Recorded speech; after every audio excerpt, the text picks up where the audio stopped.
Donald Trump smashing norms on both the trade and security front. It's left Australia facing uncertainty and the Prime Minister accusing the United States of not acting like a friend.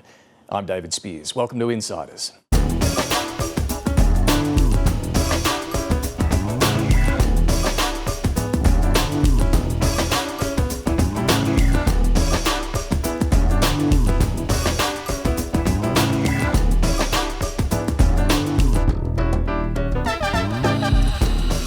There were no carve-outs, no exemptions. This time, Donald Trump and his advisers were determined to hit everyone with steel and aluminium tariffs. For Australia, it's a modest impost, but the next round of tariffs to be slapped on exports to the US in 2 weeks could do more damage. The Prime Minister, whose call Trump wouldn't even take, has sharpened his criticism. This is not the act of a friend, he says. Peter Dutton says he could change the President's mind. It's unclear how. For a country that's relied so heavily on the United States for decades, there's now growing doubt about where this relationship is going.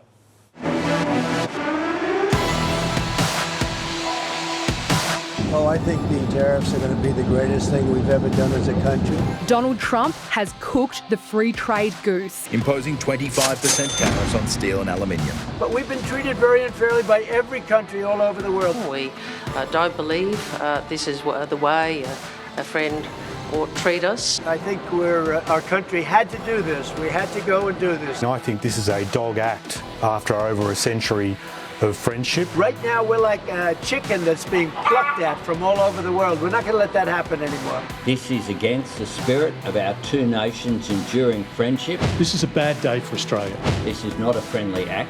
Australia will keep lobbying for an exemption, pressing the point that American consumers will bear the brunt of Trump's tariffs. If we could take on a trade like this, we could certainly take on the United States. We adopt a cool, calm and collected approach because that's the sort of guy I am. If there's a change of government, that we will do a deal with the Trump administration. Peter Dutton saying that he can do that simply smacks of unbelievability. For the sake of Team Australia, we would urge the Prime Minister to pick up the phone today. Do you know he hasn't? Speak to the President. Did you try and set up a second call with Trump? Look, we'll continue to engage. The Albanese government is using its critical minerals deposits as a bargaining chip with the United States amid the escalating global trade war. Australia equals the periodic table. We also have the biggest and best mining companies in the world. To say publicly to the United States, if you don't do this, we're going to do that, that's not the way to succeed in negotiations, particularly with such an important partner as the United States. We don't want any of those products that haven't yet been subject to the tariff. We have to accept that the world has changed. The thought that all of this was campaign rhetoric from President Trump, all of that is wrong. Remember, Trump is always right. My guest this morning is the Greens leader, Adam Bandt. First, let's check what's making news. The Prime Minister's joined around 25 other world leaders on a video call overnight to discuss ongoing support for Ukraine without the United States. No concrete commitments were made, but Anthony Albanese says Australia is open to taking part in a future peacekeeping effort if a peace deal can be achieved. He says it's in Australia's national interest to stand with Ukraine. The British Prime Minister spoke after the meeting and is trying to keep momentum building behind this new coalition. Our militaries will meet on Thursday this week here in the United Kingdom to put strong and robust plans in place to swing in behind a peace deal and guarantee Ukraine's future security. Greens leader Adam Bandt has written to the Prime Minister offering to pass legislation when Parliament sits next week to Dutton-proof policies before the election. The Greens want to legislate Labor's move to wipe 20% off student loans, and they want the government to go further on Medicare by tripling the bulk billing incentive. And finally, Australians across the country have called for greater funding of domestic violence services. Rallies took place in at least 14 cities and towns yesterday, honouring more than 100 women who've died due to male violence since the start of last year. Well, Donald Trump's decision to hit Australia with tariffs may not have come as a great surprise. His top advisers felt Australia had abused the exemption given last time. Still, this is a turning point moment. The Prime Minister's anger is clear, and so is the community sentiment towards Trump. And this is about more than just trade. The fact Anthony Albanese is considering joining a Ukraine peacekeeping force that doesn't include the US shows Australia is already charting a more independent course. Let's see what the panel makes of it. We're joined this week by Patricia Karvelas, John Keogh and John Paul Janke. Good morning to all of you. Let's start on tariffs. And PK, how serious is this, both the steel and aluminium tariffs imposed the other day and what could be coming in a couple of weeks? Well, I think the steel and aluminium tariffs represent, 0.2%. It's a small... Total exports. That's right. That's a very small amount. So it's not a huge hit, although for those industries, I'm not underestimating what a huge impact it is for them. But I think what's coming next is the big problem and the precedent this sets. And it does set a precedent. It sets a precedent that our close ally, this close friendship that we have come to believe is reliable, is not reliable, and if we couldn't get an exemption on this small export, then what's coming next? And those reciprocal tariffs that Trump has threatened are the next big moment in April, and I think that is going to be where all of the effort is put in next. And it could be seafood, lamb, beef, pharmaceuticals, who knows? But John, there's also the global impact of what Trump is doing with his tariffs on China and Europe and Canada. That is roiling the markets and will also hurt the Australian economy and budget. Yeah, I think the indirect impacts from what's going on global trade routes and markets as well, the sell-off, is much bigger on Australia than actually the direct impacts of any tariffs on us. Sure, it's only 0.2% steel and aluminium tariffs of our total exports, so not a big hit. Even if they imposed further tariffs on our exports to the US, that's about $30 billion worth of goods we send. Look, there'd be a bit of an impact. It would be a big political headache for the Albanese government. It wouldn't be helpful economically. I don't think it would be a major hit to our overall economy. But I think the bigger issue is, okay, if China and the US, China being our number one trade partner, we send 40% of our exports there. If they get in a ratcheted up tit-for-tat trade war, that could really flow onto our economy. That's the real concern. Yeah, and look, the Treasurer will give a pre-budget speech on Tuesday at the Queensland Media Club where he is going to touch on some of the impacts that we might see in the budget. Very difficult for Treasury to calculate the impact of what's unfolding on the trade front, but also the ex-tropical cyclone, the impact that's had, and he'll hose down expectations of a big revenue surge as well. But it'll be interesting to see what they can put in the budget in terms of the impact here. In terms of whether the political argument here, JP, has been, could Anthony Albanese have stopped this? Should he have gone to Washington? Could he have worked harder to convince Trump not to do this? It does seem pretty clear, though, Trump's advisors didn't want to do what they did last time and give Australia an exemption.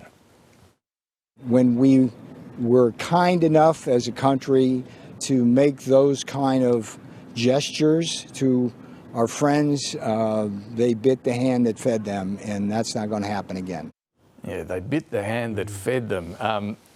Could Peter Dutton convince Donald Trump to change his mind? Yeah, well, it's interesting that it fell in an election campaign or a pre-election campaign. Yeah. So in opposition, you can say anything and say, look, I could have done all this. Everyone gets a unicorn when you're in opposition. And he's saying if he wins, he will be able to change his mind. Yeah, so it'll be interesting to see. But, I think that given what happened last year, and I think it's just tough to make that call to the White House to get those sanctions removed. Yeah, where's there any evidence?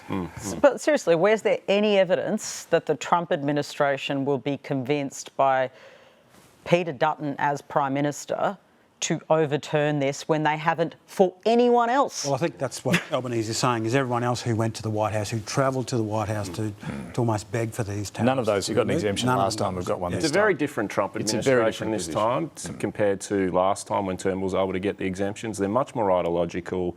They're hell-bent on doing this. They've got a lot more Make America Greater again people around the president, less and conventional. And they specifically say Republicans. Australia reneged on that deal. They're angry at Australia. Now, Australia denies that, but that's what they keep saying, that they feel they were burnt the last time around. That's why they're not doing it this time. Yeah, absolutely. And I think there's a sense in the Australian government privately too that they were maybe led down the garden path a little bit to think that there was a real prospect of an exemption this time when in reality there probably wasn't. There was mixed messages coming out of Washington. Australia prepared a package, put a whole lot of offers on the table. At the end of the day, I think there's a sense in Australia maybe it wasn't worth the effort because the US was never really serious about entertaining it. So what did that effort, we know it involved a critical minerals deal. Anthony Albanese did do a deal with Joe Biden on critical minerals. So what were they talking about? So, critical minerals being things like lithium, cobalt, nickel, copper, these sorts of rare earths that are critical not only to the energy transition but used in defence technologies and things like that China controls a lot of. And Trump wants. The US wants access to them. I'm told the reason that the US didn't go for this argument was because they said, well, you're already doing that for us anyway, essentially, that you're not offering us something new. Now, the Australians might contest that and say, we're going to give you faster, speedier access to them. But I think this is a sense from the US side that ultimately you're going to have to offer us something new, a real bargaining chip. I think the Australians felt with the critical minerals that was something Trump could sell back his domestic American audience about why we could give Australia an exemption, but the US didn't fall for it. Well, the ministers that I spoke to have told me that, people off the record in the work I do, obviously, that they poured over this all weekend, right? Like there was all hands on deck about what they could offer, and that they did contest this. You've already got access to this because this was, as it was described, kind of you're at the front of the queue. We will override all of the kind of regulatory hoops that you currently, even under the current agreement, have to go through, which intrigues me, by the way. It's like no environmental kind of like everything will be moved aside so you get access, and also joint projects to accelerate it as well. But they clearly weren't interested. I think Madeleine King, I think, has told the Guardian's podcast, she's the resources minister, that it's kind of implied it's maybe off the table now. But clearly, if the government wants still a deal on the next round of tariffs beyond the steel and aluminium, they are going to have to offer another deal. It'd be amazed if it was off the table. But in terms of our response to this, we're not going down the path of Canada and the Europeans and doing tit-for-tat tariffs on US products here. But there will be a big Buy Australia campaign in Budget Week that we'll hear a lot about. Is this what the Australian people, how do you think the mood is on this? Look, I think going forward, they just want it sorted out. They just want to know with certainty, what our tariffs are being put on. There's a big impact to Indigenous businesses. If tariffs are increased, of course, there are some Indigenous companies that have started exporting to the US. Right. So if they are hit with tariffs, that has a flow-on effect, as we know, with Indigenous businesses. Yeah. I think it's $4 or $6 for every $1 spent. So that will impact Indigenous businesses that have started to export to the US. On this question of the broader damage done to the relationship, I thought it was interesting that the Prime Minister pointed to how the Australian people view our friends in the United States. Friends need to act in a way that reinforces to our respective populations the fact that we are friends. This is not a friendly act. And I think this tougher language we saw from the Prime Minister was something he had to do. He has to channel what the community is thinking, and we saw Peter Dutton also critical of, to a degree, of what Trump has done here, because there is a mood shift, obviously, in Australia right now. You could pick it up everywhere this week, right? And pushing back at Trump politically is the smart thing to do, to a degree. I mean, look at Canada. I want to show you these opinion poll numbers, right? Since Trump came in January, Liberal is their centre-left party. Justin Trudeau, now Mark Carney. They were way behind the Conservatives.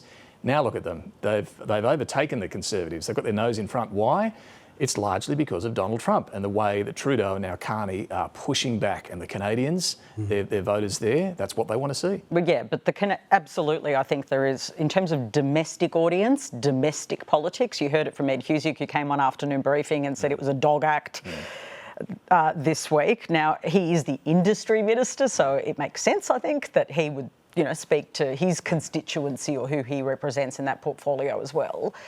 But that is that really tougher language and trying to, and that's for a domestic audience as well. Yeah, of course, it bears fruit when you muscle up to Trump. Canada is in a particularly acute position, though. We're talking about a president who talks about them just becoming a state when they are an independent country. And we're not in that situation. We are not in that situation. Does he? No. I suspect, I don't know, maybe he sees what a great landmass we are and he should be a state. It is a different situation in Canada. And it's a delicate balancing act between coming out all guns blazing against Trump, which you don't want to do that if you're Australia because you could cop his wrath on the return, right? Yeah.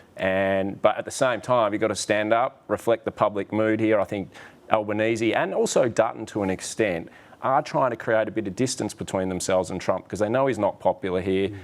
Labor's trying to paint Dutton as a Trumpian sort of figure. He's trying to push back against that by saying, well, no, I'm for free trade, I'm against tariffs, I'm not going on board with everything Trump's doing on Ukraine, for example. Got to have some distance there.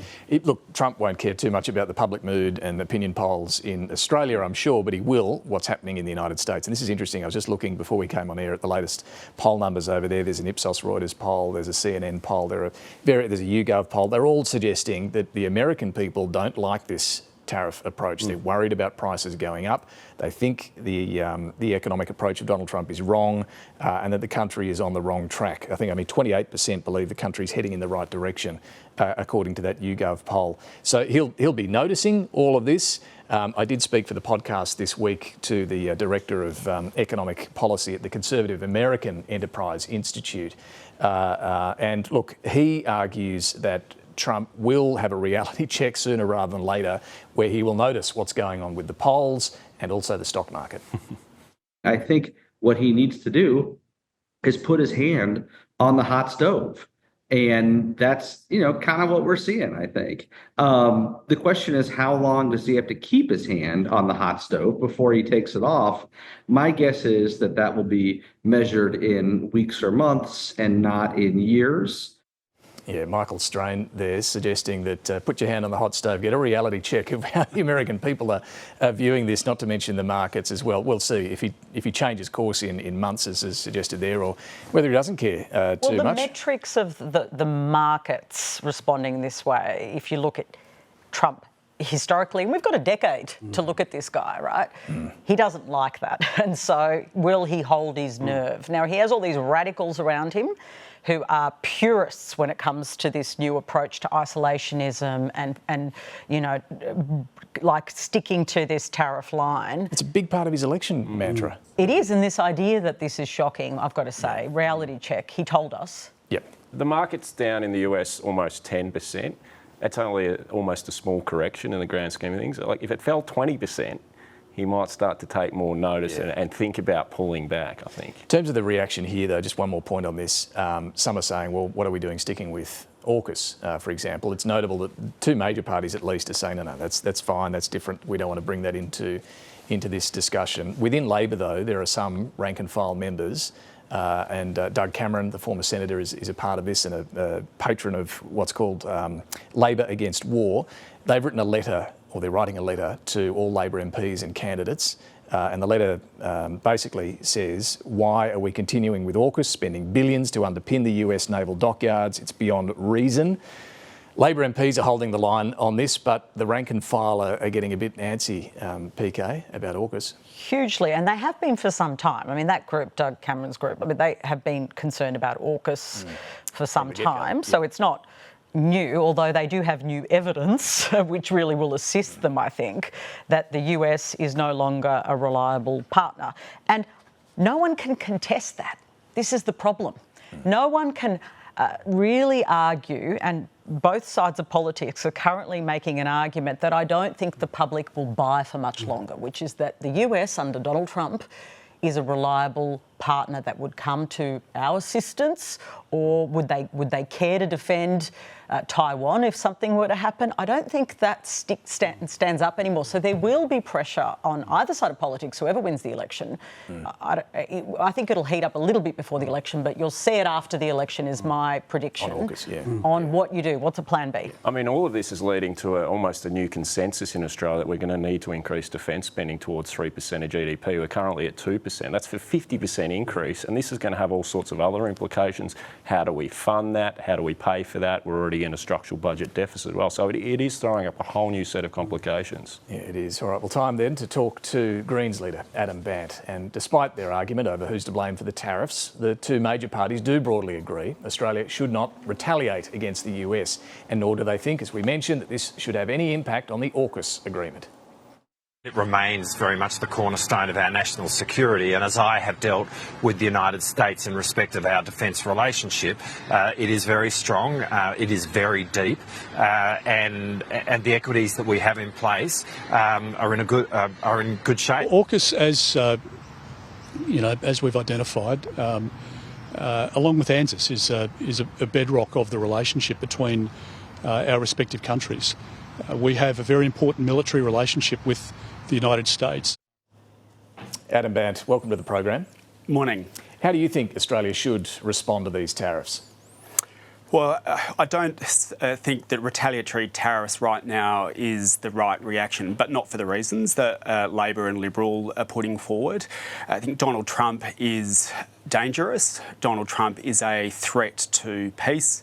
He's a threat to democracy, and he's a threat to Australia as well. And Donald Trump right now is attacking marginalised communities at home and delivering for billionaires, and abroad he's attacking allies and ripping up long-standing arrangements. Now, this should be a wake-up call for Australia that we need to rethink our relationship with the United States. It is being led by a very dangerous man. We should get out of AUKUS. Now is not the time to be hitching Australia's wagon to Donald Trump. It puts Australia at risk, and it is billions of dollars that is being spent on submarines that might never arrive. Even the United States Congress has said they're not building the submarines at the rate that is needed to in order to abide by the AUKUS agreement. But one of the things that it does do is paint a very big Trump-shaped target on Australia's back, and now is precisely the wrong time for that to be happening. Just on the retaliatory tariffs, you said you don't think now's the right time for that, but for different reasons to the Labor and Liberal parties. So why do you argue we shouldn't apply retaliatory tariffs? Well, this idea that somehow we could strike some kind of new deal with Donald Trump, perhaps by imposing tariffs and then perhaps seeking some kind of new commercial arrangement, I just think is wishful thinking. It's clear, like today it's steel and aluminium, and tomorrow it might be pharmaceuticals or beef. It's clear that Donald Trump does not have regard to long-standing arrangements with other countries. I think there's strength in numbers at the moment. Donald Trump is doing this to other countries around the world, and economically we should be exploring diversifying our relationship with those other countries who are also on the receiving end of Trump's actions. But in terms of a lasting arrangement now for the future, it has to be much more based on what's in Australia's interests rather than hoping Donald Trump will ride to the rescue or somehow give us special treatment. It's clear that he won't. You said, in fact, you've never supported the AUKUS agreement, to be clear, but what about other areas of our relationship and partnership, the joint facility at Pine Gap, the US troop rotations in the top end? Are you saying we should walk away from all of it? Saying that Australia is now put at risk, and Australia is becoming a less safe place, and it makes the world a less safe place to say that militarily and defence policy we continue to contract out our defence policy to the United States now that it is being led by Donald Trump. Like, it is absolutely clear that that Donald Trump is dangerous. And like, take those AUKUS submarines, for example. Yes, we have always opposed that, but the Labor and Liberals said we need to buy nuclear-powered long-range submarines. Now, that's not about the defence of Australia. That's about being part of an attack force of the United States. And so are those other installations that you mentioned. And I think that is not going to make Australia safer. And just look at the Ukraine at the moment, like thinking that Donald Trump will ride to our rescue if there's any security threat is now absolutely wishful thinking. I want to come to Ukraine, but just to be clear, are you saying boot the Americans out of Pine Gap and the top end? Look, I think the priority at the moment should be to end AUKUS, to end the AUKUS agreement. We do have a long-standing position, as you've just said, about those other facilities, but right now, look, the Prime Minister and the government just gave Donald Trump the best part of $1 billion just in the last couple of weeks for submarines that may never arrive. And what's happened in return? We've got tariffs imposed on us and now the threat of more. That is something we could concretely do right now. Instead of spending hundreds of billions of dollars on submarines that may never arrive, but let's put Australia's interest first. We've relied on this US alliance for decades. If we walk away from it, walk away from AUKUS and other elements of it. Do you acknowledge we're going to have to increase defence spending considerably? What we're going to need to do is ensure that public money is being spent on the defence of Australia and that we've got a defence force that is fit for purpose. Now, over $300 billion being spent on nuclear submarines, where we're thoroughly reliant on the United States, not only for the delivery of them, but then for the running of them and how they get deployed. At the moment, like Labor and Liberal have made that the centrepiece of the defence strategy. There's better things that money could be spent on, and what we need is a defence force that is fit for purpose for defence, not being an offshoot of Donald Trump's military adventurism. I mean, you could reallocate that money, is what you're saying, but overall defence spending as a percentage of GDP, do you accept that would have to increase given the deteriorating strategic outlook if we don't have that alliance with the US? Well, I think the first thing to do is look at the existing budget and work out whether it could be better spent. And as I say, like we've had costed the AUKUS contributions. It's over the near term, the next decade. We're looking at $70-odd billion being spent on it. Now, reallocating that would go a long way to ensuring that Australia has a fit-for-purpose defence force. Whether we need to go beyond that and increase defence spending as a percentage of GDP, as many are arguing. Well, look, I would say the priority at the moment is to work out whether we're spending existing money well. And I just don't think that after we've seen what Donald Trump has done, what he's done with respect to Ukraine, what he's done with respect to Australia, I don't think there's any argument anymore that somehow having a defence policy that's based on Donald Trump riding to the rescue is a good thing for our country. Should Australia be open to sending peacekeepers to Ukraine if there is a peace agreement? Look, right now, our preference would be not to be putting troops in harm's way. But look, we have to wait to see, is there a peace? What is the agreement? What is the request that is being made? There are things that could be done right now, though. I mean, the ABC reported a couple of weeks ago that Australia is still the largest buyer of Russian oil.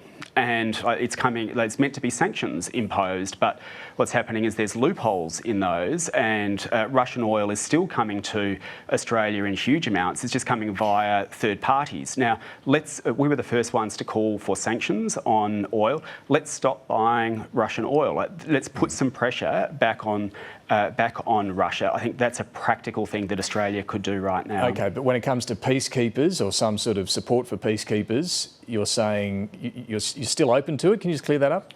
Well, at the moment, there's no concrete proposal on the table. It's not clear what that would look like. And if there was one, that we'd have to look at it. Our preference is not to be putting Australian troops in harm's way. If you'd ask me now, like, should it happen right now? Well, on the basis of what we understand now, no. But let's have a look at whether there is a practical proposal that's actually going to be put. But we can do things right now, and we should put sanctions on Russian oil right now. Let's turn to some other domestic matters. Power prices, we found out the other day, are set to rise again in the eastern states, up to 9% in New South Wales. The Australian Energy Regulator says it's due to coal outages and low solar and wind output. So what do you think can be done to bring down power prices quickly? One thing I'd like to see is government stop treating electricity as an opportunity to make billions of dollars of profit and instead start treating it as an essential service. Now, the government owns a electricity generator and a retailer. We could start selling electricity at cost price to households and businesses and stop treating it as an opportunity to make profit. Now, if the government did that, you could save hundreds of dollars off people's power bills. I think we need a bit of a shift in this country to start treating electricity, I think, a surplus mentality, understanding we have got an enormous amount of sun and wind, and if we back it up with storage, we could really drive down the cost of electricity in this country and make it a place that you bring your businesses to from overseas, deliver cheap electricity from households. A bit of a mind shift is needed, and I think the government could play a big role in that, given its stake in a publicly owned generator and retailer. You're talking about Snowy Hydro? Yeah. Okay. That's right. The energy market operator says 26 new gas plants are needed by 2050 to support renewables. Obviously, Snowy's getting involved in that as well. Are you opposed to any new gas plants coming online? Look, there's plenty of gas in the system at the moment. Like not according to the make market the transition. Well, we need to fast track the build of renewables and also of storage. Like build more storage than is currently being spoken about. Things like off-river pumped hydro, investing in batteries, all of those things, together with the gas that's in the system. But what's happening, David, is that the gas corporations are sending the gas offshore tax-free and then claiming that we've got shortages here in Australia. It's time to make them pay their fair share of tax. We've got enough gas in the system. Let's invest in storage and let's fast-track renewables. OK, but does that include opening new gas plants to actually deliver gas to people's homes?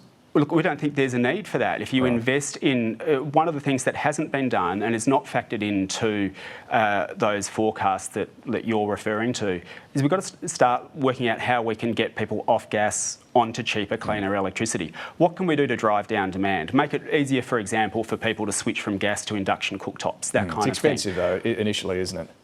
Well, it's better than cooking the planet because gas is as dirty as coal, and we've just seen communities smashed by a cyclone. We've got people still dealing with the aftermath of floods, and we know these extreme weather events are being fuelled by coal and gas. Now, we should be having a discussion at the moment about how to take real climate action and stop opening coal and gas mines. And instead, we've got a government that's approved over 30 new coal and gas projects and an opposition that wants even more. We're going in the wrong way. OK, look, I won't get into the debate about gas dirtier than coal. I want to move on to some other things in the time we've got, Adam Bandt. Look, the budget, you've written to the Prime Minister ahead of Budget Week next week, pressing him to move to legislate the wiping of student debt or the reduction of student debt by 20% and also the tripling of the bulk billing incentive that you want to see.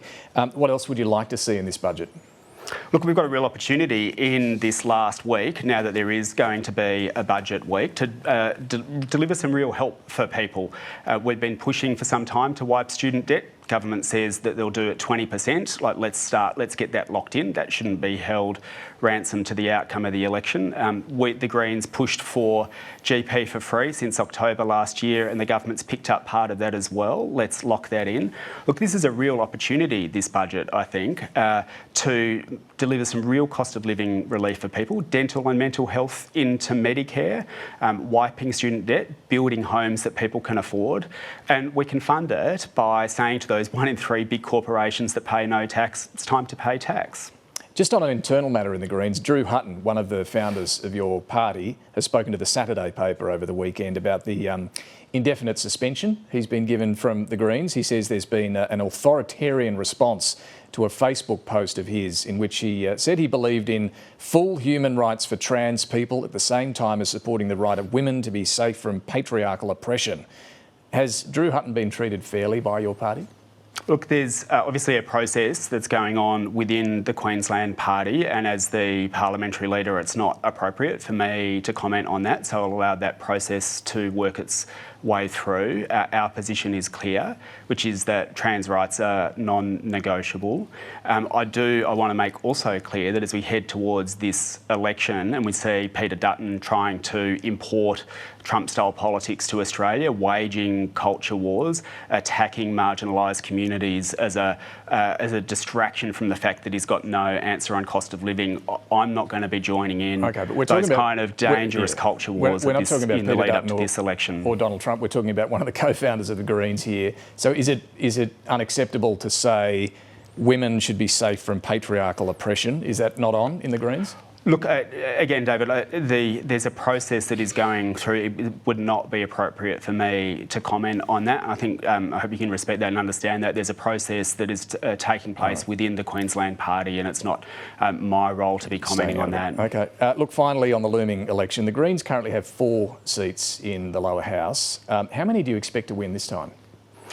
Well, hopefully we can increase our representation in the lower house. We're within reach of winning seats right across the country, and we're campaigning hard, not only in the Senate, but also in a number of other lower house seats as well. And the experts are saying that we're heading towards a minority parliament. And I think that offers a once-in-a-generation chance to get some real action on the cost of living crisis and the climate crisis. Should that be what the Australian people people deliver, then our position is clear. We'll keep Peter Dutton out and we'll get Labor to act on the cost of living crisis, on the climate crisis. If your number of seats goes back, if you lose seats at this election to either Labor or Liberal, will you stay on as leader? Look, come back and ask me that after the election. My job between now and the election is to make it clear to people we can't keep voting for the same two parties and expecting a different result. Like, there's a reason that the experts are saying we are heading towards a minority parliament. People want real action on the climate, want real action on housing, on healthcare. And last time there was a minority parliament, the Greens got dental into Medicare for kids. This time we could get it in for everyone. So if it is a hung parliament, if we do see you and other crossbenchers in a negotiating situation as to who is going to form government, you've already said, haven't you, that there's no way you'd back a Peter Dutton coalition government. Does that guarantee that you would support Labor? So we would not support Peter Dutton. We want to see Peter Dutton kept as far away from the lodge as possible. His Trump-style politics of division have no place in Australia, and this has to be the election that we say we will not import that here into this country. He punches down, he emulates himself on Trump. Okay. So there's then the question about, well, what would the parliament look like? And we're saying very clearly, look, our preference would be to work with Labor, and we want to ensure that we've got stable and effective and progressive government, that we get some outcomes for people, and we would go into any discussions in good faith, with an open mind. It would depend on the composition of the parliament, who else is sitting there on the crossbench. Look, we've had this situation before, as said in 2010, dental into Medicare for kids, and we cut Australia's pollution. The point is, if you're saying no way with Peter Dutton, you'll obviously have to support Labor. Well, our preference is to work with Labor and to have an understanding that to keep Peter Dutton out. Or would you be after a formal agreement, or just? Open mind, David. It's about delivering outcomes for people, and I guess what we're saying is, like, in a situation where at the moment less than a third of the country votes for the government, a bit more than a third of the country votes for the opposition, and about a third of the country votes for someone else, what people are wanting is more voices at the table, to push Labor to act on some of these things that they've been ignoring. And the flip side is that when you have greater representation in Parliament, we've all got to work together and cooperate to get outcomes for people, and that would be the spirit we'd go into it with. Adam Bandt, thanks so much for joining us this morning. Thanks, David. All right, we're going to come back to the issue of power prices. They're going up again on the eastern states, and, well, does anyone have an answer to bring them down quickly? First, let's get back to our panel, Patricia Karvelis, John Keogh and John Paul Janke. Look, I want to go to Ukraine. Adam Bandt there, yes, wants to get out of AUKUS, he always has, but using this as an opportunity to put that additional pressure on the government, but not necessarily the preference to send troops to Ukraine. Yeah. What did you make of that? Well, it's interesting because on the left and the right now, there is an opposition to sending troops on the ground.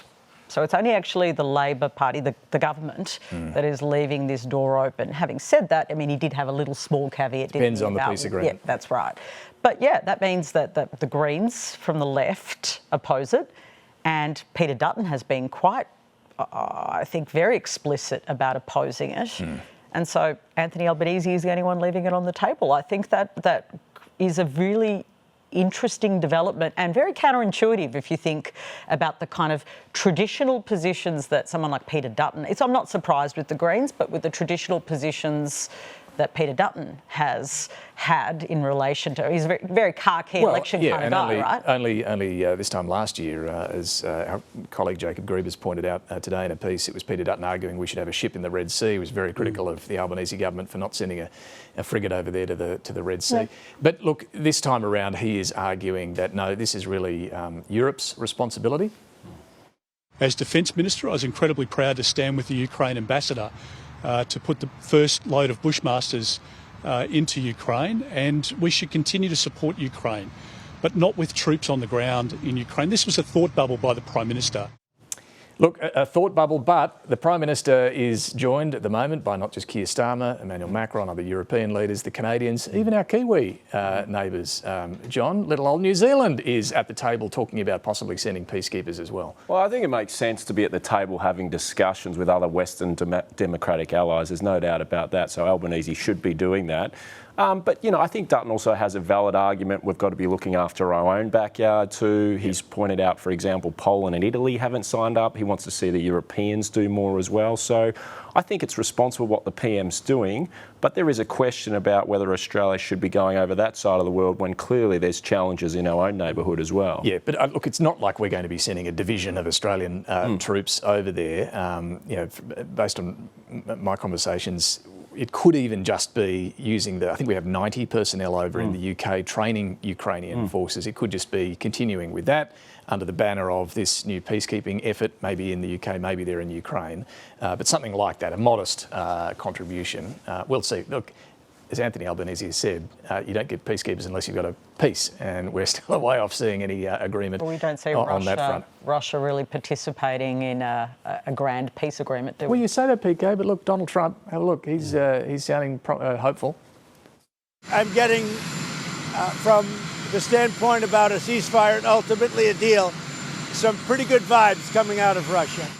Some good vibes. Good vibes. Pretty good vibes. Russia. All right, we'll see where that goes. Look, I want to turn to the High Court decision, the native title decision this week, which probably hasn't had the attention it deserves. This was a landmark native title judgment. The Commonwealth versus Yunupingu. It goes to the Gulmach clan in northeast Arnhem Land, where incidentally they host the Gama Festival each year. What was this case about, and what did the High Court decide? Yeah, look, it's quite a complex decision, but quite a simple decision in terms of what the Gulmach were wanting the High Court to decide. Firstly, congratulations to the Gulmach. I don't know any other member of the Australian community that has spent 60 years trying to fight for injustice, and that injustice was that their land was taken back in the 60s. We're talking about land the size of 40 times Sydney Airport, was excised from their country and given to an overseas mining company for a mining lease. The Gulmach obviously didn't know that this was happening, so they've been fighting for that justice for a long time. But really the High Court dismissed the Commonwealth's appeal of the Federal Court decision of 2023, which was about the native title rights of the Gulmach, and also that the Commonwealth had acquired that land, which is considered as property rights, and therefore had to pay compensation under just terms. Now, the Commonwealth argued that they are outside of that just terms agreement, which is in our Constitution, Section 51, I think it is. Become a constitutional expert since the referendum, like most Australians. But Section 51 says that if the Commonwealth acquires property, it has to pay just terms compensation. So this will go back to the Federal Court to decide what that compensation looks like. The Gulmach leader, Jawa Yunupingu, did give credit to his brother, the late Yunupingu, for, as you say, JP, the extraordinary amount of work that's gone on for decades there. I also want to acknowledge my late brother, who has been the mastermind of all this. And he was the one that had the vision of what is yet to come. Yeah. What does this open up now, potentially, in terms of other claims? Is it specifically the territories, the Northern Territory and the ACT we're talking about? Yeah, it's the territories. The Commonwealth argued that they are outside this just terms agreement in our Constitution, but it's for Northern Territory and the ACT. It also emphasised that native title rights are property rights. So it strengthens that native title right. It's incredibly significant. I mean, I'm glad you made the point, and I'm glad you're giving it time, David. It is a very, very significant judgment in the sort of spirit of Mabo, really. It strengthens Indigenous rights. And it's, I think, really important to highlight that the Commonwealth made a decision under this government to oppose the Gulmach at the same time as it was fighting for a yes vote in the referendum. So here we had Indigenous traditional owners fighting for their country and their rights, their actual rights, real rights, and this sort of symbolism. I mean, I'm not, it's just an interesting contradiction. Yeah, don't you think? The Attorney General says that we as a government, we have to exhaust every opportunity to see this play out. And in terms of the future implications, I was reading some research yesterday from the law firm Ashurst, and they pointed out this exposes the Commonwealth to potential significant liabilities for land dealings, including compulsory acquisition. So we're probably going to see more of this as a result, I suspect. Yeah, it'll take time for those cases to flow through, but yeah, it opens that pathway. Also this week we saw, and this is depressingly familiar, isn't it, the latest Productivity Commission stats on closing the gap.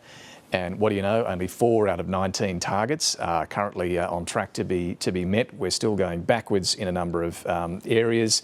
The gap widening on incarceration rates, child protection, suicide prevention. Look, here was Catherine Little, the deputy convener of the Coalition of Peak Indigenous Organisations.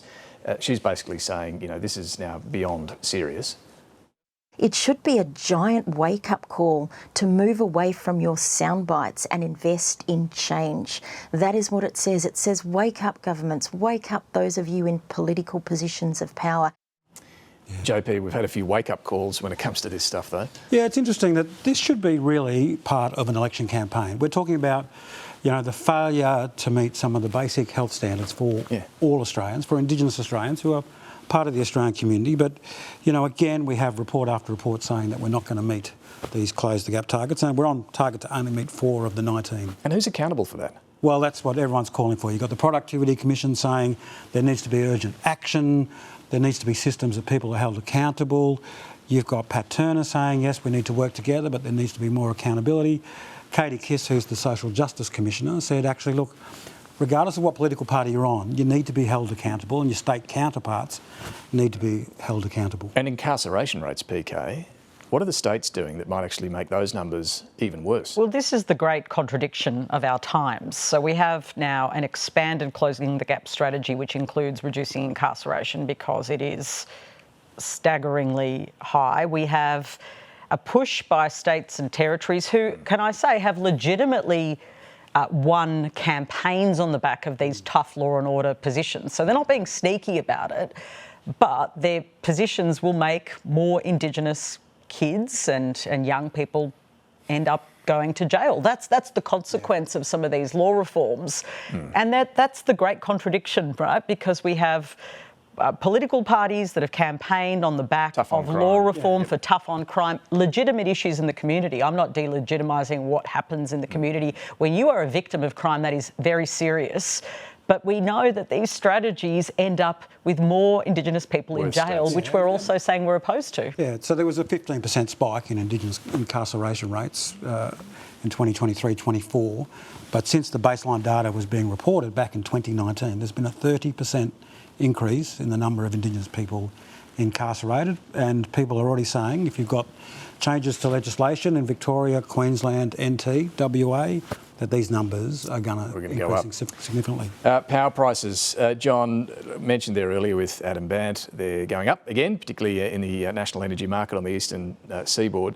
Does either major party really have an answer to get them back down? Certainly not in the short term. I think power prices are going to continue to go up because it's going to be very expensive to build out the electricity grid under any system, whether it's renewables, nuclear, gas, coal-fired power. The coal-fired power stations are getting towards the end of their life. They're going to need to be replaced in some shape or form.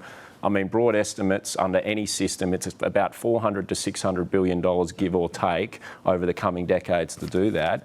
It's going to be expensive to plug renewables into the grid because you've got to build a whole lot of new transmission. Obviously, nuclear has high costs, long delay timeframes as well. We need to get a lot more gas into the system too, which Victoria and New South Wales have essentially had almost a moratorium on for the past decade as well. They're now talking about importing gas. Yeah, it's crazy for such a resource-rich country that we're going to import gas. Yeah, look, anyway, presumably in the budget in 9 days' time, we'll get another round of energy bill relief. We'll see whether it's another $300 or maybe something a little bit more, and interesting to see what the coalition does. And that'll be a big challenge for the coalition, right? So, you know, this close to an election, they've opposed, obviously, many cost of living measures in the past, but this close to an election? Yeah, anyway. Speaking of the coalition, some policy wobbles, I think it's fair to say, on a couple of fronts. Work from home, they've kind of shifted a little bit on who they want to get back into the office. And on insurance companies, we've talked about this for a couple of weeks and it's still a little unclear. The coalition, we know, want these divestiture powers to break up supermarkets and hardware chains if they need to. Peter Dutton started talking about, well, insurance companies as well could face a breakup if they're abusing their market position under the coalition. Angus Taylor, the Shadow Treasurer, then told Phil Curry at the Fin Review that no, that wasn't on the table. We've said we'll keep it confined to supermarkets and hardware. Not insurers? No. Okay. We've been clear on it. We've been clear on that. Peter Dutton then said, well, actually, we might apply it to insurance companies. The response is to bring those insurance premiums down and to make sure that Australians can get reasonably priced insurance coverage. It is to divest. That is the decision we will take. That is the decision we will take. Susan Lee, the Deputy Leader, this morning on Sky News has offered a slightly nuanced position, and that is we have one position in opposition, which is supermarkets and hardware chains. In government, we might do something different. Have a look. In opposition, we've said that our policy on divestiture would encompass already supermarkets and hardware stores. And then we said, both Peter Dutton and I and others, that if we get to government and there is evidence of concentration of market power in the insurance sector and the insurance industry is doing the wrong thing, what you just heard Peter Dutton refer to, then we won't hesitate to step in. So very clear, David. What's going on? Very clear. Very clear.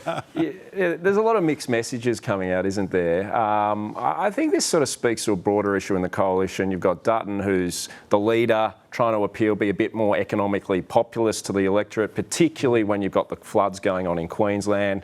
Angus Taylor's a bit more of a traditional conservative economic dry. He doesn't want to extend these policies too far. If you look at the language carefully, Dutton's not saying we're going to make this our policy. He's saying we're threatening that it could be our policy to break up the insurance companies. But none of this, I think, is going to really actually help lower insurance or cost of living costs, is it?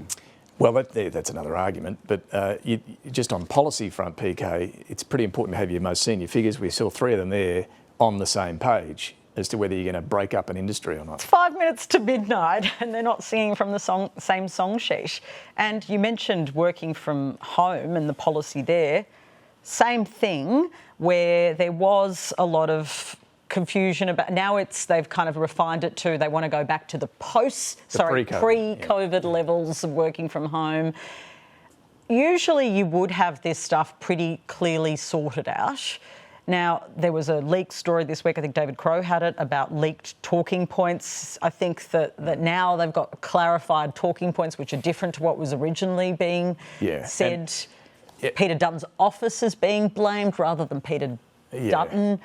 It gets a little confusing. But also within the coalition, and John, you wrote about this in the paper yesterday with Tom McElroy, and I think the Australian reported something similar, that there is concern about the level of policy preparation and offering that's going to be there for the election. I think some of the Liberal moderates, particularly on the backbench, want to see a stronger set of policies being rolled out. They want to see Angus Taylor taking the fight up to Jim Chalmers. But a counter view to that is actually some people think that Angus has been actually smart not to get into too much of a limelight battle with Chalmers, because that's going to give Chalmers the limelight. He's the government's best economic communicator. They want to keep the focus on Albanese. So, but there's definitely a bit of underlying tension there for sure within the coalition on economic policy, its communication, the rollout. I'm told they've got a suite of policies they're going to roll out over the coming weeks. Close to the election, Peter Dutton's deliberately trying to be patient, wants to roll it out in the campaign. But there's a counter argument. You want to get your message out earlier so voters know what they're going to be voting for. Early voting kicks in. It is a curious strategy, though, to wait. Yeah. That's not, we know how politics works. It takes quite a while to embed ideas into people's minds. To not be in the main political, economic contest is strange.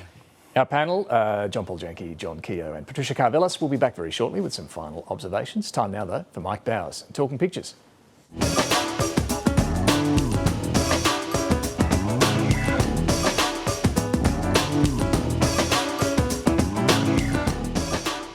I'm photographer Mike Bowers. I'm talking pictures this morning with the host of Saturday Evenings on ABC Radio.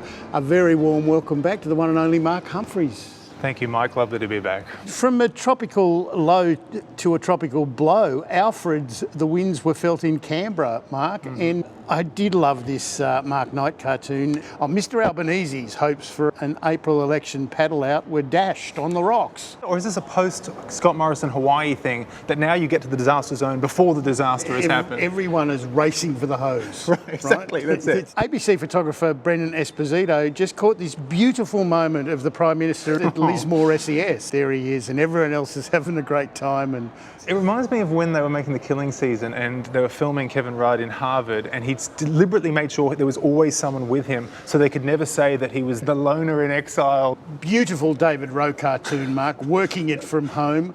Oh, yeah, I know. No, made it back.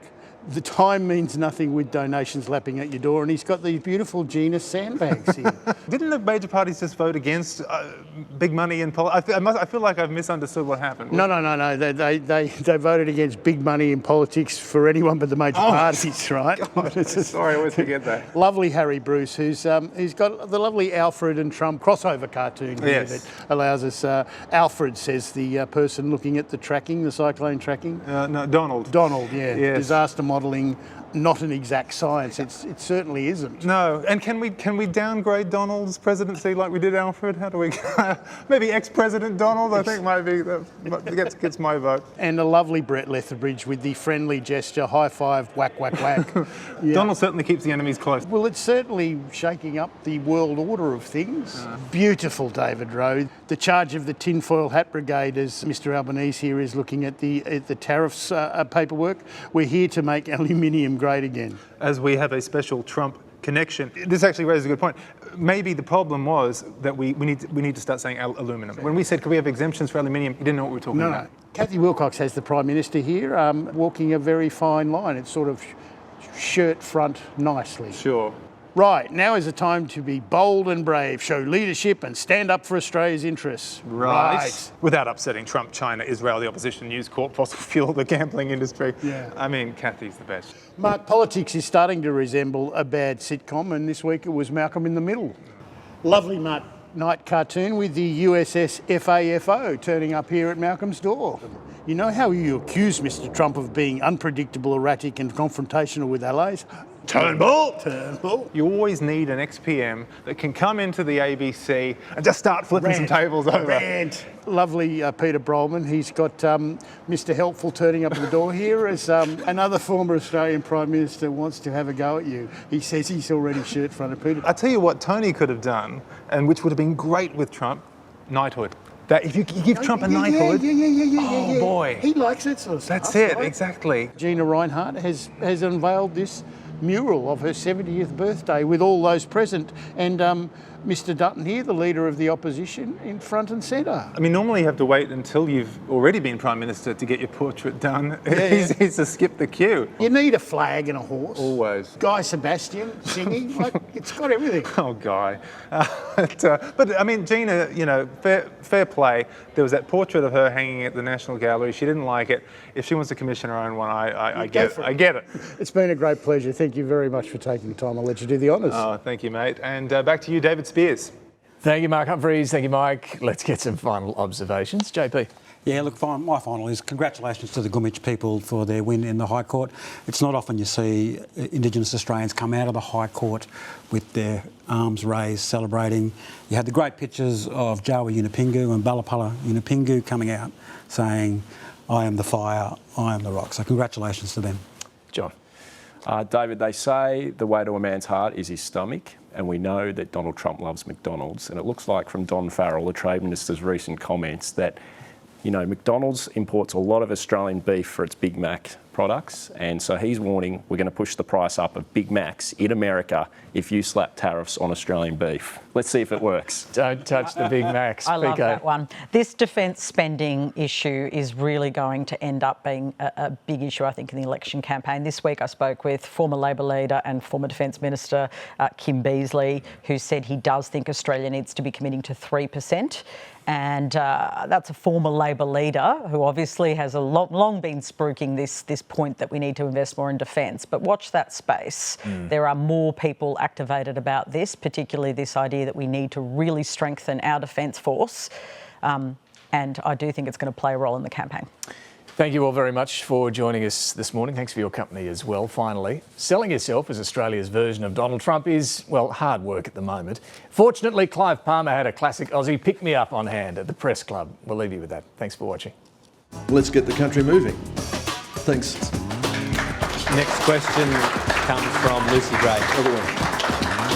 Showed my wife the Tim Tam, so you can't stop me here. making us all feel very excited about being here.